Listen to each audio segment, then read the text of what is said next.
Get in now. The largest VA disability rating, tinnitus, is getting a major change, and you may want to do it before the rules actually update. I'm going to show you how to get grandfathered into the old rules, what to do if you don't get grandfathered in, and also if you currently have a tinnitus rating, is it safe? Stay tuned to the end because I'm also going to give you a free resource to make your tinnitus claim really easy. I'm Jordan Anderson, VA Claims Academy. Hit the like button, subscribe, share this with someone who needs it. Let's get right into it. We kind of already know what the VA disability changes are going to be for tinnitus. You're probably familiar. Right now it's its own condition. Tinnitus is rated at a 10% rating for the VA. It is becoming no longer a condition to where you can claim it separately on its own. It's going to become absorbed into basically a symptom of some other underlying condition. I'm going to show you right now how you can make sure that you get grandfathered into these old rules, because there could be a lot of value in there in reducing complexity.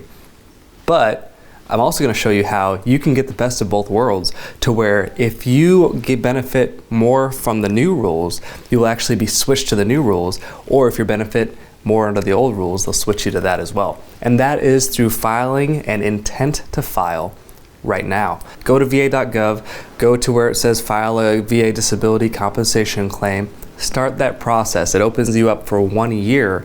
During that 1 year time, if the VA decides to change the rules, they are actually obligated by law to give you whatever is more favorable to the veteran. Now, does this happen reliably? Who knows? But, for instance, if you file a claim during the 1 year window, the rules change, and again, you are more beneficial to the new rules. They will change it and augment it to where you now get rated under the new rules.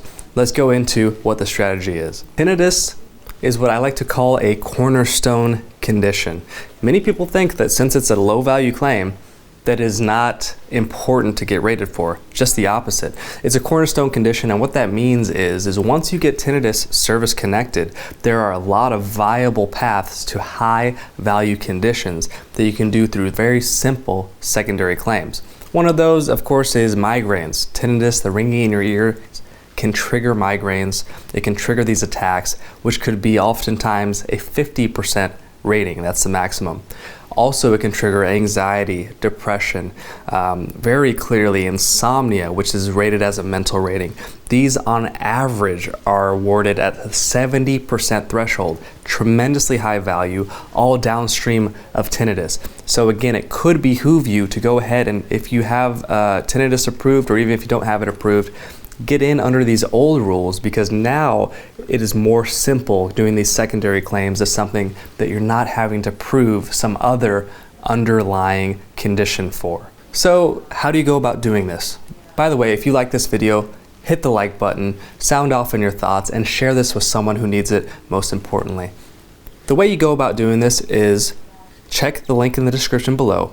I'm going to give you access to what is a high noise exposure MOS, or whatever job you were in the military. It's going to be a list that shows the high, the medium, the low noise exposure in service. This is hugely important, because if you identify whatever job you were in the military on this list, it tells you if the VA concedes the fact that, hey, you were exposed to high degree of noise levels.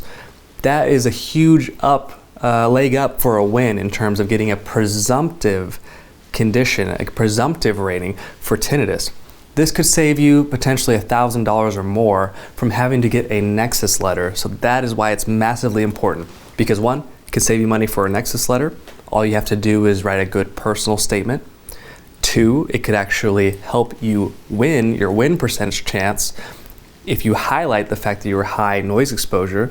And number three, this can make you more efficient, because you're no longer having to try to prove another underlying condition. You can be very efficient. Here's my job. It's high noise exposure. Write a personal statement and you're good to go. Now, you will need nexus letters for secondary claims. So the headaches, the migraines, the mental symptoms downstream of tinnitus that I was talking about earlier, these you will need nexus letters for, so it's even better that you're saving that cash if you're on this list, because you're going to need it somewhere else. in terms of if you have to purchase a nexus letter somewhere, you're going to need it for one of those high value secondaries. You don't want to be throwing a lot of cash at something that could be a low value rating at 10%. You want to really spend it on these high value conditions. Or even more cost effectively, if you already have your own private doctors who maybe are willing to sign a nexus letter for you, that's where my service comes in, because I can write the whole nexus letter with pre-research already referenced and installed, to where the doctor now just has to sign it. That could be a very cost-effective way of doing things, and something that I recommend that a lot of people do, because no one knows you better than your own doctors. So, in summary, yes, there are large changes coming to the VA disability process. One of those is tinnitus, the most common rating. But I just showed you how you can not only survive this, but thrive by having your cake and eating it too, with benefiting from either pathway. I also showed you how it may behoove you to act sooner rather than later, because it reduces complexity from having to potentially prove another underlying condition. We talked about getting a nexus letter for these secondary claims. And again, it's better to have your private doctor sign these because you have a history with them and it looks more compelling to the VA oftentimes. I really hope this helped you out. This is a way to maximize and also win your tinnitus claim. So if this helped you, hit the like button, share it with someone who needs it, sound off below. Otherwise, I'll see you in the next one. Cheers.